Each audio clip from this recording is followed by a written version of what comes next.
Sudanese protesters took to the streets on Monday to demonstrate against a military coup. International condemnation of the country's security forces ramped up, with the UN Security Council expected to meet later today. The United States has suspended a $700 million aid to Sudan after a military takeover and urged the immediate restoration of a civilian government. UN's Sudan envoy has called on the Sudanese military to release those unlawfully detained following the coup.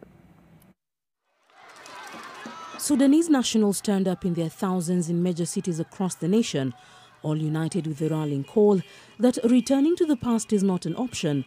The crowds, who remained outside despite soldiers opening fire and reportedly killing at least 4 people, say they will not relent.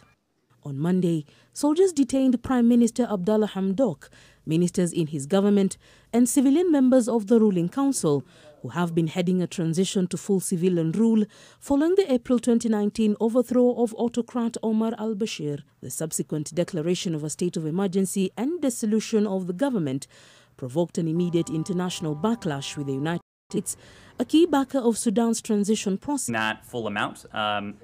The UN has demanded Hamdok's immediate release, while diplomats in New York have stated that the Security Council was expected to meet to discuss the crisis on Tuesday. I'm calling on the military to release all those that were unlawfully detained today, and I'm asking all stakeholders to return to dialogue and restore the constitutional order, as well as not to put domestic peace and political transition at risk.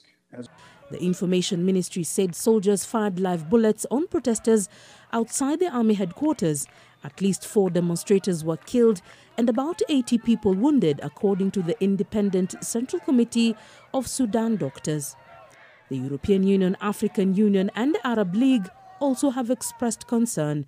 Since August 2019, Sudan has been led by a civilian military administration tasked with overseeing the transition to full civilian rule.